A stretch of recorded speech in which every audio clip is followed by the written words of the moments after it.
The upper bracket, essentially quarterfinals, is finally here of 100 Thieves versus Evil Geniuses. Let's go ahead and pull up the bracket here. So we're looking at some pretty entertaining games this weekend. Particularly, of course, the 100 Thieves versus Evil Geniuses is going to be a banger. And then I think with the given forms of TSM and both Team Liquid, that's also going to be a really good match as well, too. But let's go ahead and talk about this matchup specifically of Evil Geniuses versus 100 Thieves, because I think Evil Geniuses they're coming in here looking like they might be playing the best League of Legends out of any North American team, aside from maybe a recent resurgence of Team Liquid. But even still, I would argue that Evil Geniuses, the reason why they play the best League of Legends is because they have a more diverse style than what Team Liquid does or traditionally has done in the past, which is, scale up slow, play the team fights out, do it all methodically and all by the book and scripted and shit, versus Evil Geniuses is like, no, play the 1-3-1, play cross map plays,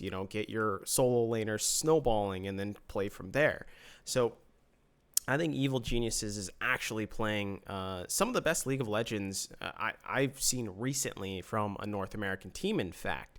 And I think with their confidence stomp, essentially, against Dignitas, and we'll ride off that one game, is that I largely think EG are coming into this matchup very confident about what they can do against 100 Thieves, even though 100 Thieves are the higher seed.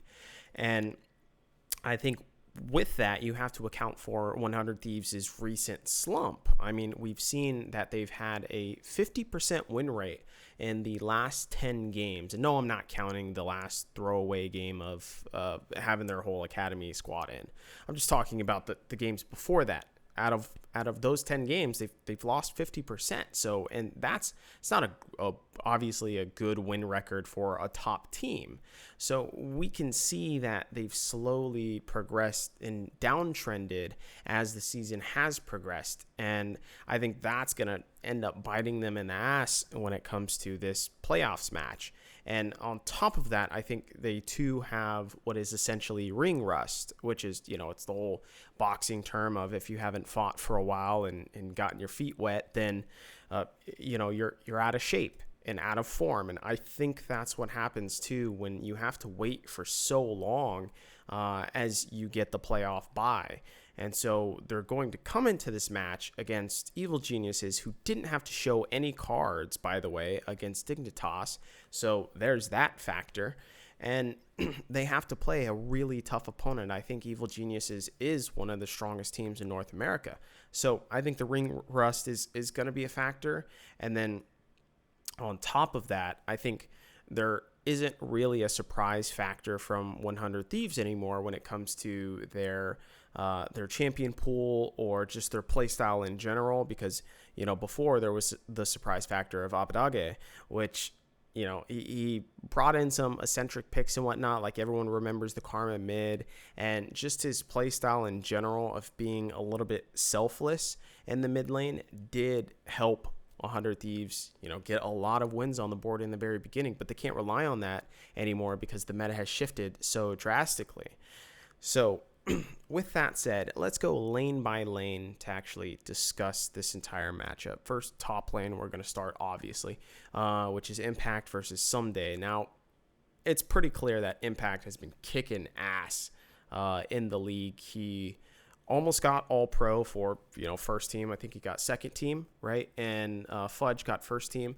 But, I think anyone could argue that this guy could be first team. And we're seeing his true potential as just a player himself. I think he's having one of the best splits he's ever had in North America. But I think that's also thanks to the ability for Evil Geniuses to draw out his ability to play carries and shit, right? Like everyone says that Impact's always this tank player and he plays weak side and whatnot, but now we're seeing him play all these carry champions, which I knew that he fucking was capable of doing beforehand. It's just his teams couldn't fit around that play style, which is quintessentially very hard to do, given that if you do have a carry top laner or a carry style of that nature, oftentimes it requires you to do a 1-3-1, which is one of the hardest things to accomplish in a League of Legends composition or strategy, because it requires just a lot more intricacy or know-how from the players themselves in order to understand exactly when to push if you're the 4-man squad or the 3-man squad, and if you're just the single person outside pushing on the side lane, and to get maybe a 1 versus 2 advantage to where then your team can take something else on the other side of the map, right? So that's the reason why Impact hasn't been, this carry player traditionally within North America. Now we're seeing him flourish in this team of evil geniuses. And I think it's no question that Impact is just hands down more beneficial to his team than currently Someday is, right? So I think really what we're going to see is a very large mismatch when it comes to the top laners, which is astonishing to say, given the pedigree that is Someday himself. But maybe Someday has actually been, hitting the weights or whatnot, metaphorically, in terms of, just his practice and him stepping up his game, and maybe also being a bit more vocal. I think that's probably one of his problems within this 100 Thieves lineup, because you look at it and he's essentially like the biggest outsider, right?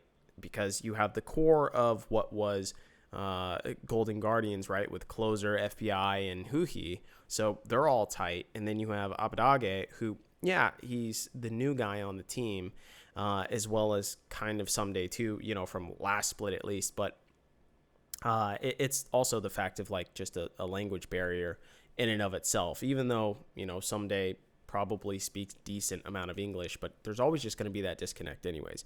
So hopefully he's become a little bit more vocal about his needs in the top lane and becomes a little bit more selfish, because that is truly what Someday is as a player anyways, at least at his peaks, right? He's a very carry-oriented player, at least in the past. Now, let's go to jungle matchup of Closer versus, what is essentially a 2-man squad of Svenskeren and Contracts. Now, I think EG is going to play Contracts for the majority of the games, in fact, unless it gets a little bit hairy and they need to change things up, then they'll probably bring in Svenskeren. But for the most part, we can bang on Contracts being out the gate. Now, Contracts, he's a very aggressive jungler. He will be in your face all the time. Like I said before, he is blabber light in the fact that he just doesn't int as much and he's a little bit more reserved, but that's not saying much given blabber and his aggression. So with that, I think Contracts is playing phenomenally right now. I really like his play, especially on the Xinjiao. I think is really good play from him too. So I think this is a slightly mismatched jungle matchup. I do think Closer is good, but he hasn't found those successful plays a lot in more recent times. But I think it's because his laners are actually dropping the ball a little bit in terms of his solo laners.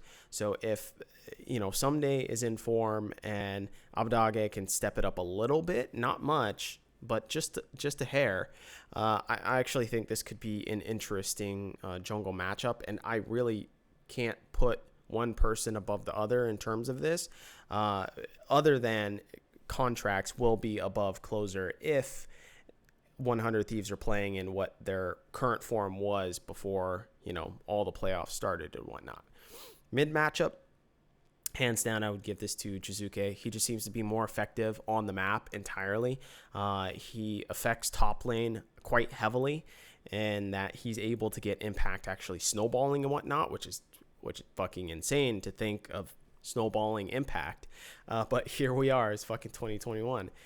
And on top of that, he's also able to snowball the bot lane as well too. So this is one area which I think is probably the most massive advantage for evil geniuses in this regard, and the fact that if Jizuke gets ahead, his entire team gets ahead.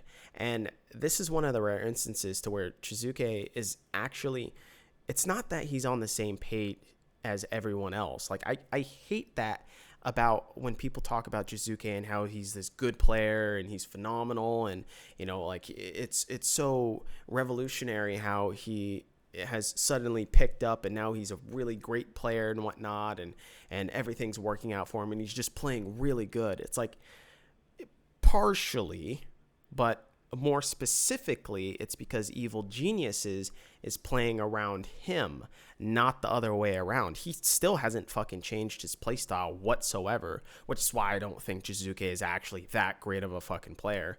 But it's the fact that Evil Geniuses recognize exactly how he plays and his unwillingness to budge in terms of his play style, so they just play around it, right? And they do that very well as a unit, which is why I think this is such a special iteration of a team that Jizuke has joined, because it enables him to play his stubborn play style of how he wants to play the fucking game. But with that said, I think it hands down goes to Jizuke for the mid lane matchup. Bot lane, we're going to pair them together of both FBI and Huhi versus Danny and Ignar. I think this is pretty even. I would say there really isn't any big advantage going for either side. I think both are pretty equally matched. I would a little bit edge it out towards 100 Thieves in the fact that I think that FBI and Huhi are just a better duo overall, and they have more experience as well too. So there's going to be that factor versus Danny. You don't know how he might slip up in terms of actually fighting against a good bot lane, right? We actually haven't seen that in a best of 5 series from them yet, because they just faced Dignitas, right? And you can't really count that.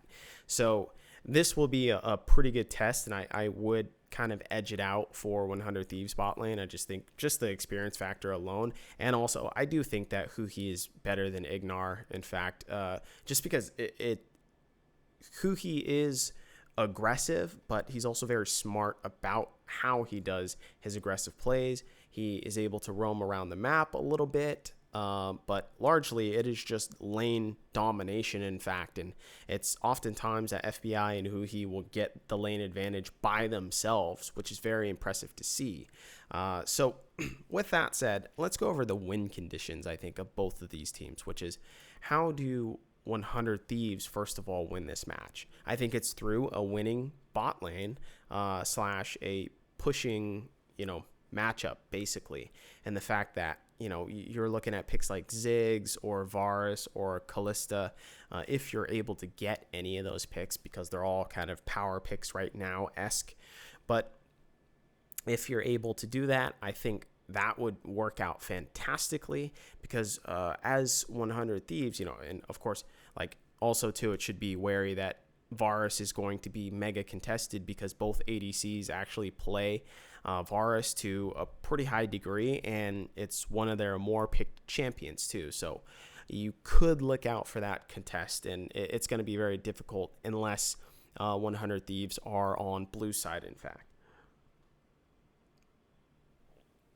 Now, I think with that said, with both of these bot lanes pretty matched, I also think that what's going to be important to get these picks and to get this pushing matchup is the fact that then you get Drake control. And the reason why that's so important for 100 Thieves specifically is because if Evil Genius is trying to do their patented strat of 1-3-1, now you have Drake control in order to force a team fight into that specific area. This is how you actually fight against a split push comp, is that you make them address you at a specific objective, whether that be if you're sieging or if you're trying to do a team fight over at an objective itself, something that's very important. So it is important for 100 Thieves to get a good jungle matchup to where there's early jungle pressure, and the fact that it's just clearing very fast and just being able to do the 1v1 or the 2v2, and then also to have a winning bot lane. I think that's very important, but I would prioritize the winning bot lane more than anything else, so that you can transfer that power over into the Drake. And also they should probably permaban Rise as the second ban phase, and then be wary of the LeBlanc pick and also Diana pick. That one's very crucial too because Contracts is really fucking good at it because of his play style is so aggressive. So just be wary of those picks when you watch this entire series. How do EG win this game? I think they just play for pick potential and side lane, advantage like they've pretty much always been doing this entire split. Play for side lane advantage, get your solo laners ahead, get them on good picks, sack your bot lane somewhat, and just have them be self-sufficient. And also, surprisingly, let Impact do some of the heavy lifting, which he has been doing, and Contracts has been up there a little bit more, with the tag team of Chizuke going up there primarily. So I think don't be afraid to rely on Impact if you need to dump some resources into him in order to kind of shift the blame away from the bot lane. And then on top of that, you should also try and unlock your solo laners through Rift Herald. And notice that this is the opposite play of what 100 Thieves want to do, which is draw attention at the dragon. Well, what EG wants to do instead is snowball your top lane fast enough to where the dragons just don't fucking matter. And once they're on, the third Drake, you're already going to be knocking on like a inhibitor turret or something, right? And you're going to be pushing up your vision advantage to where maybe even then it doesn't get to the soul point advantage, right? So you could end up taking the third Drake just through your sheer gold advantage once the team fight actually happens. And it doesn't matter if they have the slightly better team comp when it comes to team fighting. So on top of that, of course, it's going to come to the cross map play. I expect them to play into that a little bit more heavily as well too, just because of their solo laners being better anyways. So overall, I think this is going to be a 3-1, in fact, from Evil Geniuses. But I do expect it to actually be an entertaining game just when it comes to the overall matchup itself. I think both teams are pretty good, but I just think EG has more plays in their playbook.